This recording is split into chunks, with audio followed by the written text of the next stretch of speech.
Hey folks, it's Keith, Victor Echo 3 Sierra Victor Quebec, also known as the shaky key for some of my early Morse code abilities.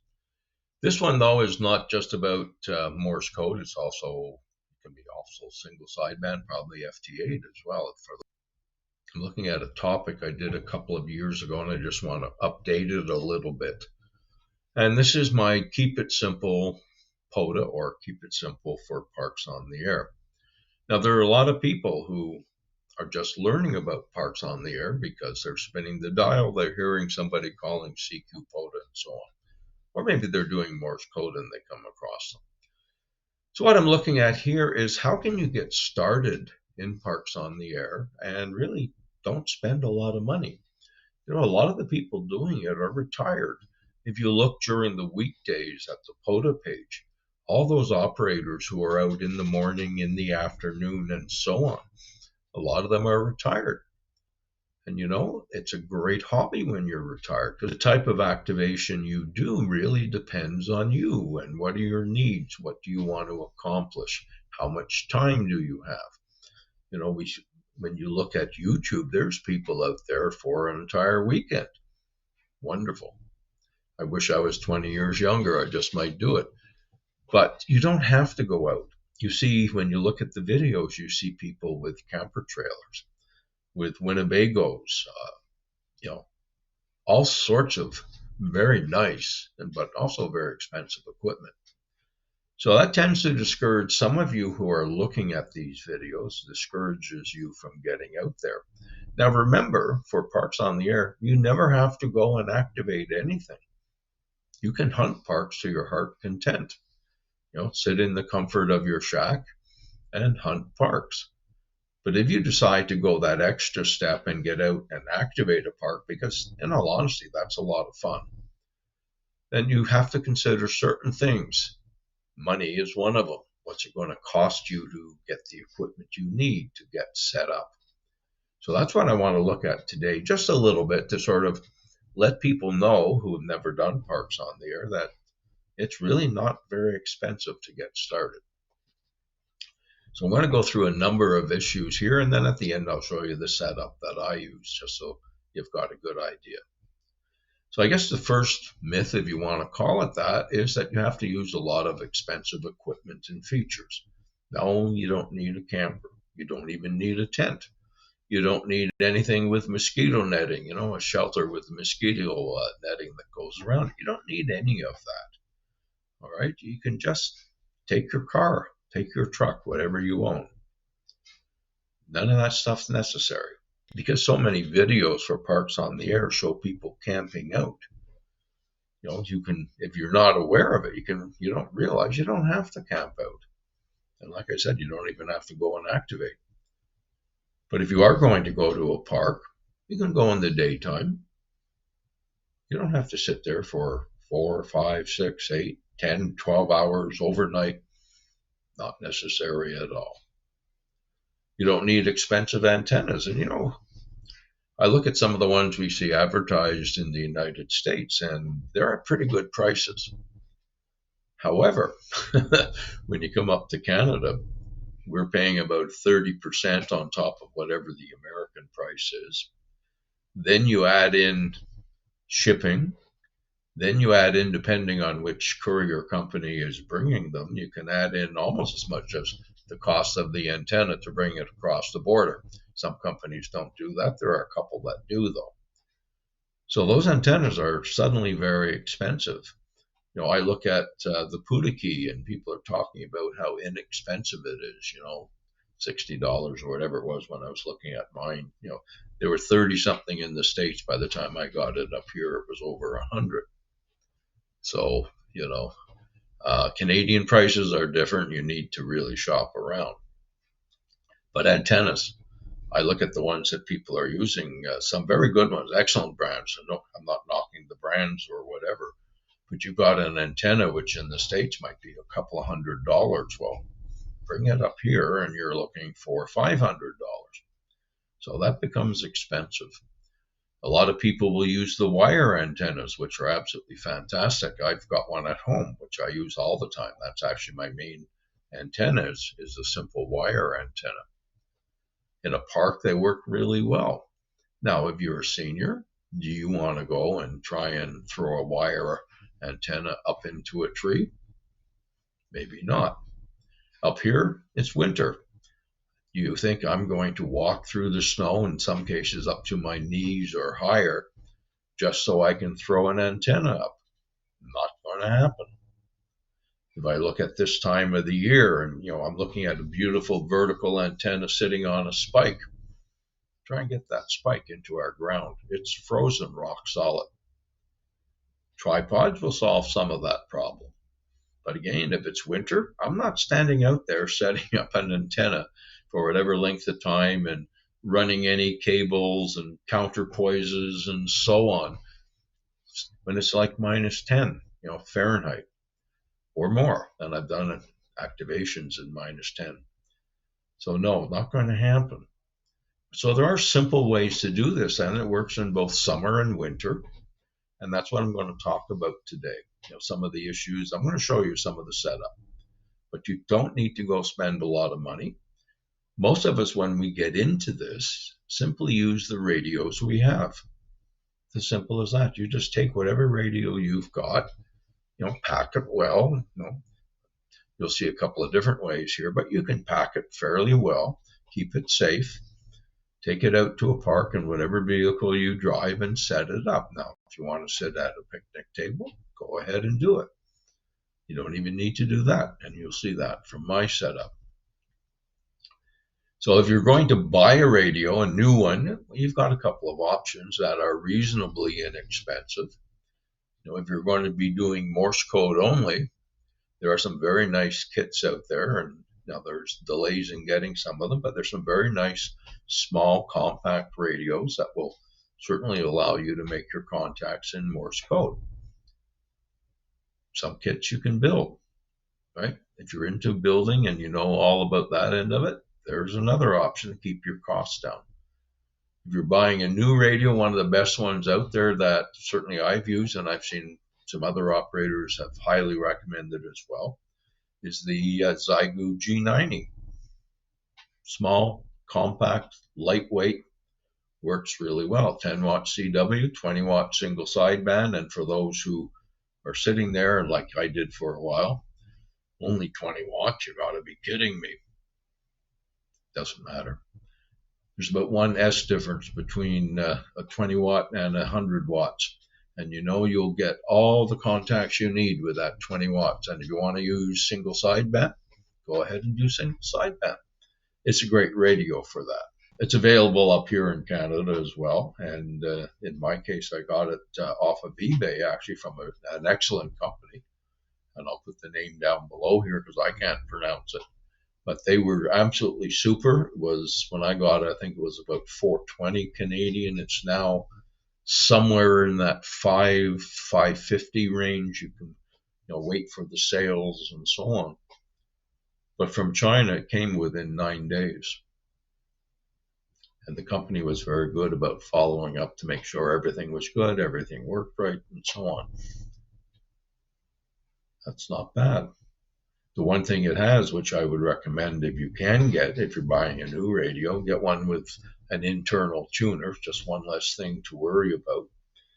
Now, I used my IC 7300 for 3 years. It's got a built-in tuner. It's not a small little portable radio. It worked just fine. The Xiegu has a wonderful auto antenna tuner built into it. It works really well. So let's take a look at some of the equipment. Now, like I say, this is minimal. You can add all sorts of stuff to it. But take a look at this and see what I mean. Now, as you know, when I say keep it simple for Pota, I really do mean keep it simple. So for those who are looking at doing Parks on the Air for the first time, here's an example of how easy you can do it, and relatively inexpensively too. So if you look at starting over here on that side, dollar store clipboard with some homemade printed forms that allow me to put down the information I need, the time, the call sign, the state, and the park if they're in one. right? So very, very simple. And that's actually one that was just used the other day, so you can still see my print on it. The other main ingredient, obviously, is a radio. So this is the one that I'm suggesting if you're starting off. This is the G90 by Zygu. Excellent radio, 20-watt single sideband, 10-watt CW. So if you're not into doing Morse code, this is a good radio. That 20 watts will get you out anywhere you want. So there's no problem there. And of course, obviously, that depends on propagation. The one thing I did add, and you can see it down here, is that type of stand, which you can buy. I think it's about $38 Canadian, and it's just a couple of screws. And there you go. And that's a fold up. But it does give your radio a bit more support. There's the microphone that comes with the Zygu, so you've got everything that you need. Now there's a little Morse code key. Let me just pick it up here. Now this is a Pota key. It's a very, very small Morse code key, quite compact. I've used it a fair amount. It works very, very well. And that will plug in, if you have the right cable, we'll plug it into the Zygu. Speaking of cables, you have this one here. Notice it's got the Anderson power poles. And this is the end. This is, if you don't know what an Anderson power pole is, there's two of them there. And it's attached right there. That's the section that clips to the battery. So if you don't need a lot of cable, that will work for you. I always like to have one that has a fuse in it. So this is a very short cable again, Anderson power plugs on them. And I just plug this into the radio and then the other one in, hook it up and into the battery. So pretty simple. Now there is some good old-fashioned bubble wrap, which I use. Actually, I've used it for a few years. Good quality stuff, because I didn't have one of those so-called Go boxes. And I would simply put it inside an Amazon cardboard box, which was quite sturdy, wrap it up really well and all of that. And I was actually bringing my IC7300 in that. So there you go. You know, it does work. Obviously, you've got to be careful. But there it is. There's the battery. There you go. That's one from Cabela's. All right, it's a great battery. I've never run out. You can order them from Cabela's online. You can go pick them up. And it comes, what I like about this one, it does come with the charger, because you do need a special charger. And at the back, there's my antenna mount. Standard 5-inch mag mount. You can obviously order them new, or, you know, if you go to a Hamfest in your area, they're probably going to be there.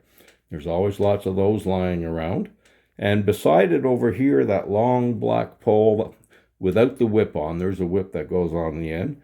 That's your MFJ ham stick, or as they called it officially, the hamtenna. Everyone refers to it as a ham stick. And that just clips, doesn't clip. And that just screws into that mag mount, goes on the roof of your car. So the radio, the battery, the microphone, even the Morse code key, very, very compact. Certainly the radio and the battery and the mic I can show you another time. And you'll see what that is when I actually do an activation. I will hook it up for that so you can see it. Very compact, very lightweight. Doesn't cost an awful lot of money either. So doing Pota, and I know you've seen all sorts of fancy antennas and everything out there, but I've used these antennas. Now I have one for 20 meters, which is my main one. This is a 40 meter one. I have them also for 10 and 15 and so on, but in all honesty, if you have a 20, you're probably that's all you need. If you need an extra band, you've got the 40. So those are going to be your two main go-to bands, depending on the time of day when you go out. And those you can pick up using Canadian prices here, anywhere around $20 each at a Hamfest. And that's what I did with mine. I got all mine at a Hamfest. They work just fine.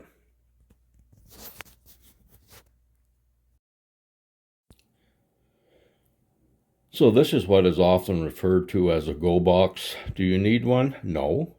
As mentioned, for a couple of years, I did it the real inexpensive way, right? Lots of bubble wrap, strong cardboard box worked just fine. One designed to, basically take the size of the radio.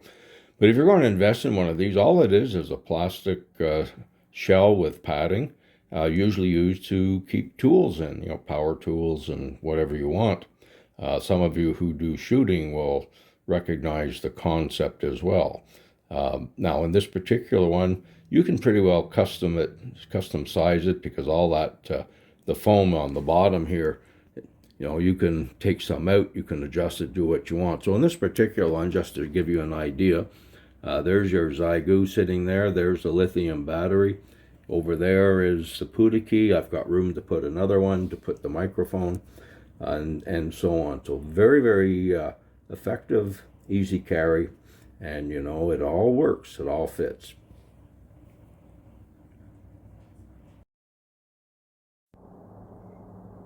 So there you have it. There's the antenna on my car.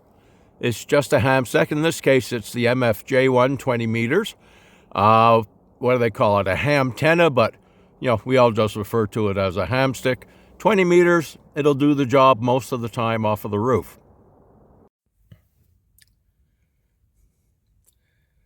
All right, so this is the basic principle of my, keep it simple Pota setup. For those who are very observant, you'll notice in the background it's changed from where I was. You're not looking at a park right now. You're actually looking at part of my backyard. In keeping with the principle of we can always forget things, I forgot the stand that I usually put my phone on. So as a result, it was quite shaky. And even though I am the shaky key, it was a bit too shaky for me. So that's the Zygu G90 up on the dash of my car. You notice I have a different stand for it than what a lot of people do. If we move over, there's my battery. Quite small. If you look at the size of my hand next to it there, it's a small battery. That is the Marcum Brute, Marcum Brute, and it's a 12-volt, 10-amp-hour battery. It's wonderful. I've never had any problem with it. So that's something to think about when you do these activations. I don't have a lot of time. I also don't have a lot of patience to go stringing wires and putting up antennas and putting out all sorts of extra lines and so on. So no, for me, it's got to be fast and quick. This works very well. I've used it in, plus 90 Fahrenheit. I've used the same system in minus 10 Fahrenheit. So it's a good one to do, and you've seen the antenna up on the roof. Simple mag mount, standard mag mount that would take it there, not even the triple mag mount, just a single mag mount. It works fine. So that's what we do up here, or I do up here, I should say. Now, keep in mind that in Canada, we only have 44,000 amateur radio operators, so we've got to give ourselves time to make contacts. So in Canada, we only have 44,000 amateurs. So compare that to, for instance, Florida with 41,000. It gives you an idea. You're not just going to pop in here for 15 minutes and make your contacts. And I always get a kick out of watching some of the YouTube videos where people will say, oh yeah, I'm going to do CW today. It's my lunch hour. I've got an extra half hour, 45 minutes. I'm going to activate such and such a park. Doesn't happen that way up here, at least not very often. So you do need to give yourself time. I found, generally speaking, on-air time, if I give myself an hour, I'm going to get the contacts I need. The odd day, sure, it's going to be longer. If I'm operating CW, definitely it will take longer because there's a lot fewer CW operators than there are single sideband. So I've adopted the policy recently of, if I'm going to activate a park, I'll go in, I'll do the first 10 probably single sideband just to get that out of the way, and then switch over to Morse code and do whatever I want as long as I've got time. Finish it off with Morse code. So some of the things you think about when you're up here, and if the lighting here changed a little bit, we're in the midst of a big blizzard, so the daylight and so on is not very good at the moment. So I do apologize for that.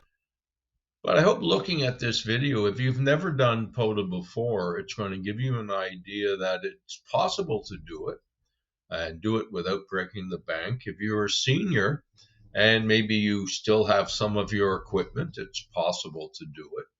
And then, if you're out there to buy your very first radio to take to a park, I mean, the Zygu G90 is a pretty good one. If you're buying your very first radio, or you're buying a radio just for parks on the air, the G90 is pretty good. You can do either CW, single sideband, whatever out of it, and you'll get lots of contacts. As I've said, propagation and everything makes a difference. And speaking of that blizzard out here, well, there's one more reason why you won't see me out in the fields camping, especially in the winter, stringing up wires. It's a major blizzard today, so it's the type of thing where you just hunker down and wait it out. So hope you enjoyed this video. Hope you got something out of it. If you'd like to make some comments down below, please do. YouTube definitely likes that. And if you're happy with the video, please subscribe, share it, pass it on to other folks. The more action YouTube sees, the more they will pass this out to other people as well. So it's Keith, Victor Echo 3 Sierra Victor Quebec, the shaky key, giving you a quick demo of what it means with Keep It Simple Pota. 73. Have a great day.